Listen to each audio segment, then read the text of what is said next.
वह जेल से भागने की कोशिश में असफल हो गया था, इसलिए उसे पूरे 1 साल के लिए एकांत कारावास काल कोठरी में डाल दिया गया। हर दिन उसे खाने के नाम पर सिर्फ आधा कटोरा पतला सूप मिलता था, लेकिन इतनी कम खुराक के बावजूद उसने अपनी कसरत और शरीर को मजबूत बनाए रखना नहीं छोड़ा। उसका एक ही लक्ष्य था, अगली बार जेल से भागने की तैयारी करना। उसका एक दोस्त चोरी छिपे उसके खाने में आधा नारियल मिला देता था। उसी थोड़ी सी अतिरिक्त ऊर्जा के सहारे उसकी हालत धीरे धीरे सुधरने लगी, लेकिन जेल के पहरेदारों को जल्द ही शक हो गया कि इतनी कम खुराक पर कोई कैदी इतना ताकतवर और सक्रिय कैसे रह सकता है। जांच करने पर उन्हें गड़बड़ी का पता चल गया। गुस्से में आकर पहरेदारों ने उस व्यक्ति को ही मार डाला जो उसे खाना पहुंचाता था। कुछ समय बाद जेल अधीक्षक खुद उसकी कोठरी में आया और उससे पूछताछ करने लगा कि उसे नारियल कौन पहुंचा रहा था, लेकिन उसने अपने दोस्त का नाम बताने से साफ इनकार कर दिया। इस जिद की सजा के रूप में अधीक्षक ने उसका राशन और भी कम कर दिया, ऊपर बनी छोटी खिड़की भी बंद करवा दी और उसे पूरी तरह अंधेरे में छोड़ दिया, जहां दिन रात का भी पता नहीं चलता था। उसे बाकी बचा पूरा साल उसी अंधेरी काल कोठरी में बिताना पड़ा। सामान्य इंसान ऐसी जगह कुछ दिनों में ही मानसिक संतुलन खो देता, लेकिन उसकी इच्छा शक्ति असाधारण थी। उसने हर कठिनाई झेल ली और आखिरकार एक दिन जेल से भागने में सफल हो गया। यह फिल्म पैपिलॉन एक सच्ची घटना पर आधारित है। बहुत से लोग इसे इतनी शानदार मानते हैं कि इसकी तुलना द शॉशैंक रिडेम्पशन जैसी प्रसिद्ध जेल फिल्मों से की जाती है। कहानी की शुरुआत में पैपिलॉन को कपड़े उतरवाकर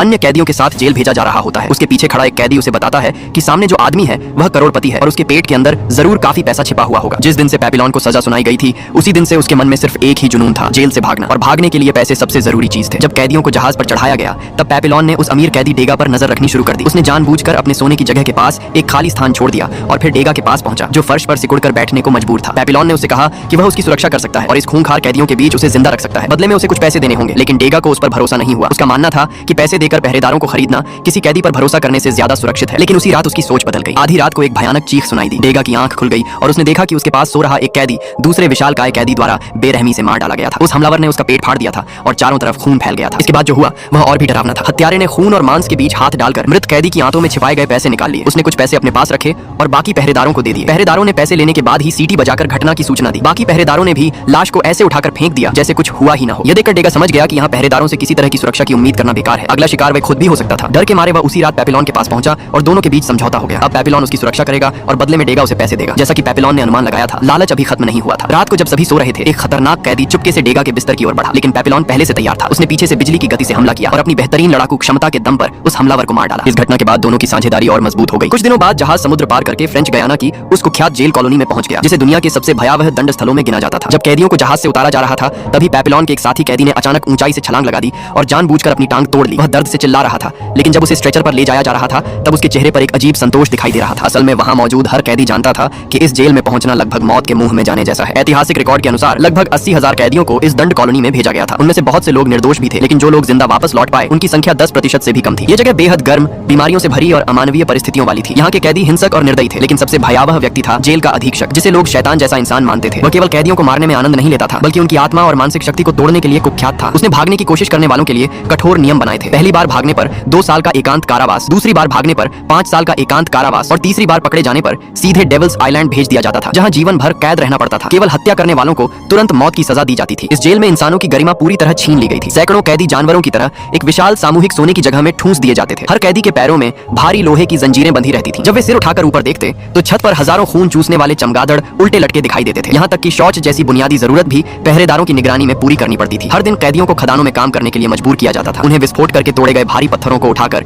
गाड़ियों में भरना पड़ता था। थकावट, लू लगना और काम करते करते मौत हो जाना यहाँ की आम बात थी। एक दिन डेगा पत्थर उठाते समय गलती से वह कैप्सूल गिरा बैठा जिसमें उसने पैसे छिपा कर रखे थे। वही पैसा दोनों की आजादी और भविष्य की उम्मीद था। पैपिलॉन ने तुरंत काम रुकवाया और पत्थरों के ढेर में पागलों की तरह खोजबीन शुरू कर दी। बड़ी मुश्किल से और पहरेदारों के पहुंचने से ठीक पहले उसे वह कैप्सूल मिल गया। कुछ समय बाद दोनों की नजर एक नाविक पर पड़ी जो हर महीने जेल के पहरेदारों के मनोरंजन के लिए महिलाओं को लाया करता था। पैपिलॉन ने उससे समुद्र तट तक पहुंचने का रास्ता और वहां से भागने की कीमत पूछी। नाविक ने बिना किसी झिझक के भारी रकम मांगी, प्रति व्यक्ति 5,000। यह रकम बहुत बड़ी थी, लेकिन जिंदा बचने का कोई दूसरा रास्ता नहीं था। इसलिए पैपिलॉन ने उसकी शर्त मान ली और 3 दिन बाद भागने की योजना तय कर ली। अगले दिन अचानक सभी कैदियों को मैदान में इकट्ठा किया गया। जेल अधीक्षक ने घोषणा की कि पिछली रात एक कैदी ने एक पहरेदार की हत्या करके भागने की कोशिश की थी, लेकिन वह असफल रहा और मारा गया। वह कोई और नहीं बल्कि वही कैदी था जिसने जेल पहुंचते समय अपनी टांग तोड़ ली थी, ताकि उसे इस नरक जैसी जेल में न आना पड़े। अधीक्षक ने सबके सामने पैपिलॉन और डेगा को उस मृत कैदी की लाश उठाने का आदेश दिया। कमजोर और नाजुक शरीर वाले डेगा के लिए यह काम बेहद कठिन था। डेगा, जो पहले ही डर और शारीरिक कमजोरी से टूट चुका था, मृत शरीर उठाते समय अचानक जमीन पर गिर पड़ा। उसकी सारी ताकत खत्म हो चुकी थी और वह दोबारा खड़ा भी नहीं हो सका। यह देखकर पहरेदारों को जरा भी दया नहीं आई। उनमें से एक ने चमड़े का कोड़ा निकाला और बेबस पड़े डेगा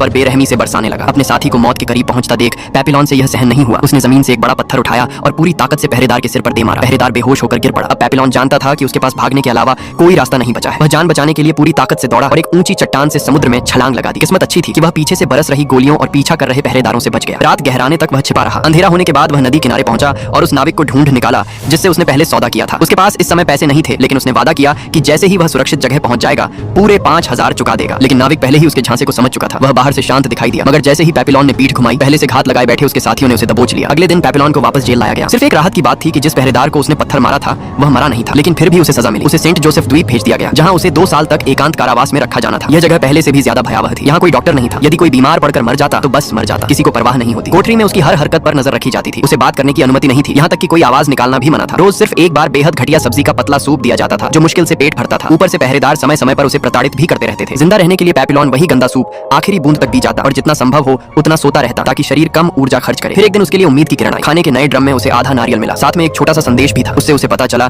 कि डेगा ने भारी रिश्वत देकर यह नारियल उसके लिए भिजवाया है। यह जानकर पेपिलोन भावुक हो गया। उसे एहसास हुआ कि उसका दोस्त अभी भी उसे नहीं भूला है। उसी दिन से उसने फिर से व्यायाम शुरू कर दिया और खुद को मानसिक रूप से मजबूत बनाए रखने की कोशिश करने लगा। लेकिन यह सिलसिला ज्यादा दिन नहीं चला। सिर्फ एक सप्ताह बाद नारियल भेजने का रहस्य खुल गया। जिस कर्मचारी ने रिश्वत लेकर मदद की थी उसे वहीं पीट कर मार डाला गया। मामला जेल अधीक्षक तक पहुंचा। उसने पेपिलोन को धमकी दी कि वह अपने साथी का नाम बताए, वरना उसका राशन और कम कर दिया जाएगा। लेकिन पेपिलोन ने एक बार फिर चुप्पी साध ली। इसके बाद उसकी हालत तेजी से बिगड़ने लगी। वह इतना दुबला हो गया कि उसकी हड्डियां साफ दिखाई देने लगी। हर महीने कैदियों को सिर बाहर निकालकर बाल कटवाने पड़ते थे। इस दौरान वह आसपास देखता कि कितने कैदी गायब हो चुके हैं, कितनों की कोठरियां हमेशा के लिए बंद हो चुकी हैं। धीरे धीरे वह भावनाहीन और सुन्न होता जा रहा था। कुछ समय बाद जेल अधीक्षक उसके पास मांस का सूप लेकर आया, लेकिन पेपिलोन ने उसे पीने के बजाय अजीब हरकत की। उसने चम्मच में सूप भरकर अधीक्षक की ओर बढ़ा दिया, जैसे किसी बच्चे को खाना खिला रहा हो। अधीक्षक को लगा कि वह पागल हो चुका है। उसने तुरंत आदेश दिया कि कोठरी की छत पर मौजूद रोशनी का एकमात्र स्रोत भी बंद कर दिया जाए और पेपिलोन को पूरी तरह अंधेरे में रखा जाए। अब उससे प्रकाश भी छीन लिया गया। कई महीनों तक वह ऐसे अंधेरे में रहा जहां वास्तविकता और सपनों के बीच का अंतर मिटने लगा था। वह इतना कमजोर हो चुका था कि आत्महत्या करने की ताकत भी नहीं बची थी। धीरे धीरे उसे भ्रम दिखाई देने लगे। कभी उसे अपनी खूबसूरत पत्नी नजर आती, कभी डेगा जोकर की वेशभूषा में दिखाई देता, कभी उसे लगता कि उसकी कोठरी का दरवाजा कोई विशाल तिजोरी है जिसे वह खोल सकता है। सभी लोगों को यकीन हो गया कि पेपिलोन का दिमाग पूरी तरह खराब हो चुका है। लेकिन सच्चाई कुछ और थी। जब डेगा एक दिन अस्पताल में उससे मिलने आया तो उसने देखा कि पेपिलोन की हालत भले ही बुरी हो, लेकिन उसकी आंखों में अभी भी चेतना बाकी है। असल में पेपिलोन पूरे समय पागल होने का नाटक कर रहा था। इस दौरान उसे जो नींद की गोलियां दी जाती थीं, वह उन्हें खाता नहीं था बल्कि छिपाकर जमा करता रहता था। और फिर एक दिन दूसरी बार भागने का अवसर सामने आया। एक मंगलवार को जेल अधीक्षक ने स्थानीय अमीर और प्रभावशाली लोगों को जेल में फिल्म दिखाने के लिए बुलाया। इस आयोजन के कारण सुरक्षा व्यवस्था कमजोर हो गई थी। पेपिलोन और डेगा ने इस मौके का फायदा उठाने का फैसला किया। उन्होंने एक दाढ़ी वाले कैदी और एक सुंदर चेहरे वाले युवा कैदी को भी अपने साथ मिला लिया। योजना यह थी कि डेगा अपनी जमा की हुई दवाइयों का पाउडर शराब में मिलाकर पहरेदारों को बेहोश कर देगा और फिर बाकी लोग भाग निकलेंगे। लेकिन ठीक उसी समय एक भयंकर तूफान आ गया। फिल्म बीच में ही रोकनी पड़ी और सभी लोग वापस लौटने लगे। पूरी योजना बर्बाद होती नजर आ रही थी। तभी किस्मत ने उनका साथ दिया। बिजली गिरने से पूरे जेल परिसर की बिजली चली गई। चारों तरफ घना अंधेरा छा गया। इस मौके का फायदा उठाकर डेगा ने मुख्य रास्ते की चाबी चुरा ली। अंधेरे में छिपते हुए वे आगे बढ़ते गए। आखिरकार वे उस ऊंची दीवार तक पहुंच गए जिसके पार आजादी थी। लेकिन जब डेगा की बारी आई तभी बिजली वापस आ गई। अचानक फैली रोशनी में वह घबरा गया और नीचे कूदते समय उसका पैर बुरी तरह टूट गया। इसके बावजूद बाकी लोगों ने उसे छोड़ने से इनकार कर दिया। वे उसे उठाकर दौड़ते हुए नदी किनारे पहुंचे और छिपाए हुए पैसों से एक छोटी नाव खरीद ली। नाव नदी के बहाव के साथ आगे बढ़ने लगी। लेकिन कुछ घंटों बाद पता चला कि नाव में छेद है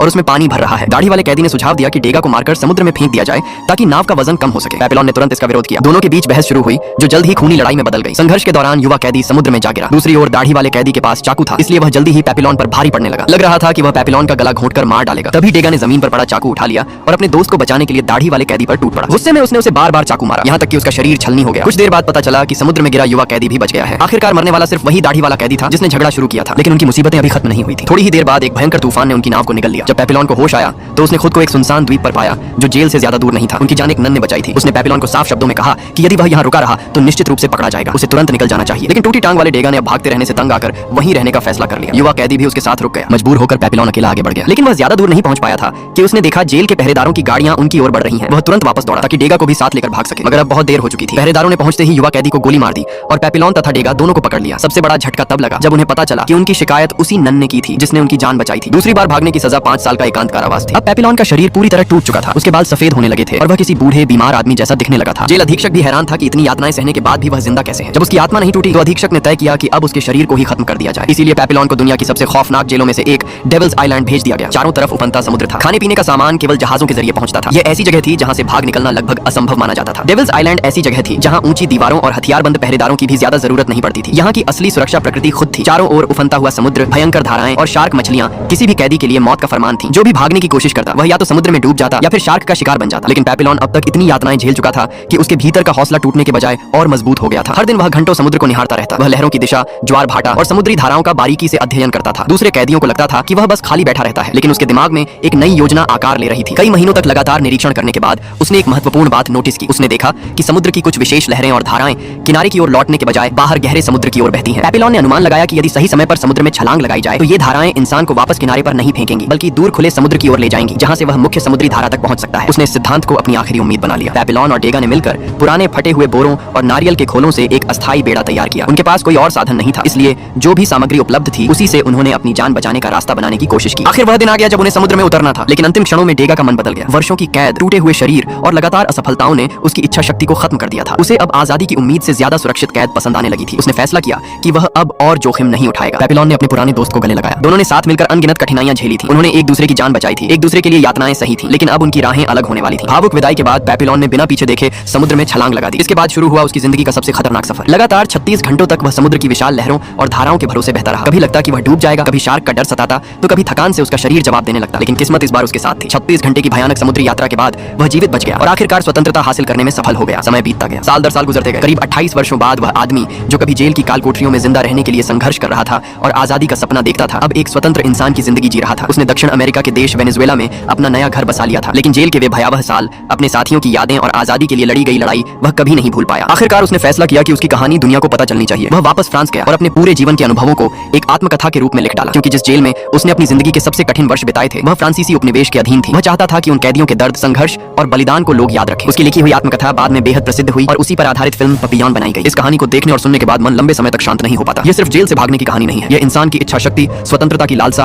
और कभी हार न मानने वाले जज्बे की कहानी है। पेपिलोन ने हर बार असंभव लगने वाली परिस्थितियों में भी उम्मीद नहीं छोड़ी। उसने भूख, अकेलापन, अंधेरा, यातना, विश्वासघात और मौत के डर का सामना किया, लेकिन अपने सपने से पीछे नहीं हटा। दूसरी ओर डेगा का चरित्र हमें एक अलग सच दिखाता है। हर इंसान की सहन शक्ति की एक सीमा होती है। कभी कभी लोग लड़ते लड़ते थक जाते हैं और हालात से समझौता कर लेते हैं। शायद यही वजह है कि यह कहानी आज भी लोगों को सोचने पर मजबूर करती है। हम में से अधिकांश लोगों को पेपिलोन जैसी भयावह परिस्थितियों का सामना नहीं करना पड़ेगा, लेकिन हर इंसान अपनी जिंदगी में किसी न किसी तरह के कैद खाने में फंसा होता है। डर, असफलता, गरीबी, मजबूरियां या फिर अपने ही संदेहों के बीच। तब सवाल यह उठता है कि जब हम अपने जीवन के ऐसे बंधनों का सामना करें तो क्या हम पेपिलोन की तरह आखिरी सांस तक संघर्ष करेंगे या फिर डेगा की तरह हालात से समझौता करके उसी में संतोष ढूंढ लेंगे। कमेंट में जरूर बताना। और यहीं पर यह मूवी समाप्त हो जाती है।